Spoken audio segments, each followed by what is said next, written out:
Hi, I'm Gil D'Oliveira.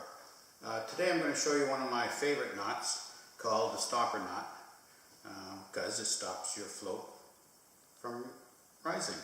So in our streams and rivers on the west coast, the depth of our rivers vary extremely. We could be in the shallows drifting down and all of a sudden we're in a 4-foot depth, 8-foot depth, 10-foot depth. It's very difficult to cast also if you're on the bank and at a deep hole, 10 foot of line. So what you would do is you would have a stopper knot like this, adjusted to the maximum height that you want, okay? And then as the float floats down the river, gets to the deep section, it stops. So I put a knot on the top. I also will put one on the bottom. And the reason why is to save my float. I usually put one about a foot away from the weight. And the reason when you snap your line, quite often, the float just goes down, continues its journey down the river, where the stopper knot will stop it and saves your float so you can re-rig and save expenses.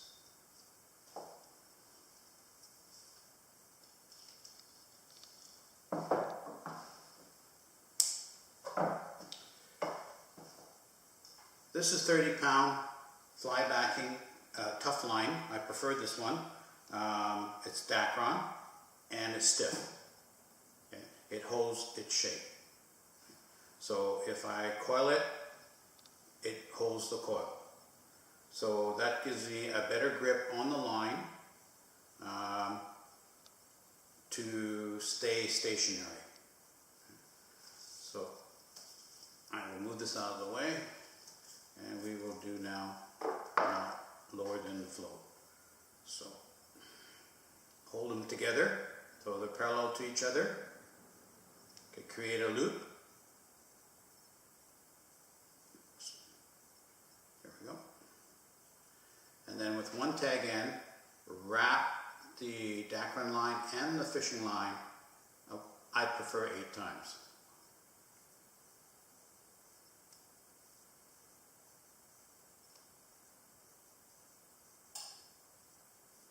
And the reason why I prefer 8 is it creates a longer cylindrical knot and grips your fly line a lot easier, and there's less chance of slippage. So by pulling the tags, I have now created the slip knot. It's cylindrical and it holds. I don't leave the tag ends like that. So I will cut it maybe with a 1/2 inch. And the reason why I have the tag ends there is eventually, over hours of fishing, this knot will loosen and then will not stay stationary. So then you just get a pair of pliers or your teeth and you pull the tags, which will tighten the knot, and boom, stop. Now I'll do a close-up on how to tie this knot with the Dacron, and then I will do another close-up with a 1/4 inch paracord so we have a better understanding on how I tie the knot. Here we are. Below the float we're going to tie a slip knot and take the Dacron, 30-pound, create a loop.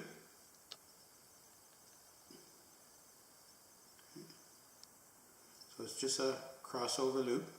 And then with this tag end, you're going to wrap the line and the Dacron line, the fishing line and the Dacron line 8 times.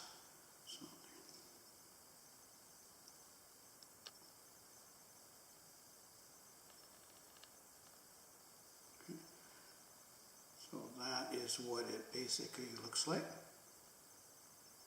Okay, then you take the 2 ends and you'll slowly pull them together, pull them apart, sorry, pull the knot together, and smoothly it'll create a cylindrical knot. And that's why I do 8, because it gives me more pressure on the line, more friction, and I can hold it pretty steady. Okay.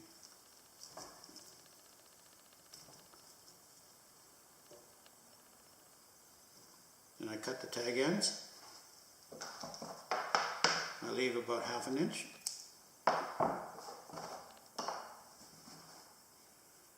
And that's when the knot overuse in time, if it starts to loosening, I can just grab the tags and then retighten them. Okay? So this is the lower knot, and when your line breaks, it stops the float from running down the river. And that saved quite a few of my floats. And I'll usually set it about 1 foot away from the weight. Okay. Then the top knot is here. And based on the level of your water that you're drifting, the float will stay on top of the water, and as the water deepens, the float will start moving.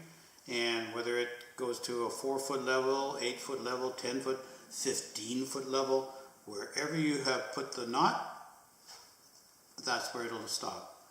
And that just gives you a larger area that you can cover when we're fishing for steelhead and salmon.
Now this is quarter inch paracord,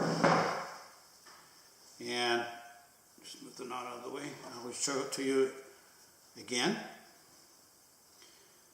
We create a circle, a loop. There's the tag end. This is the other tag end, and we are going to wrap the fishing line and the paracord loop 8 times.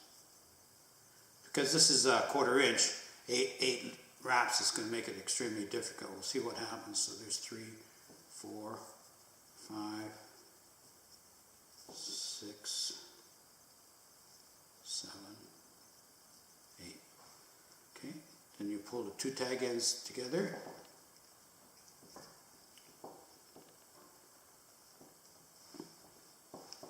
Yeah, because it's a thicker cord, it's not pulling as easy, but this is basically what it'll look like. So there's your 8 wraps. Your line can move up and down, and of course the tighter this is, the firmer it holds. So this is that. That's your baby nut. So very small, easy to go through your line guides, not like the plastic ones, which does create some friction and challenges going through the guides as the hard plastic is clicking through the guides, and it also causes resistance to your cast. So that's another reason why I like to use the slip knot.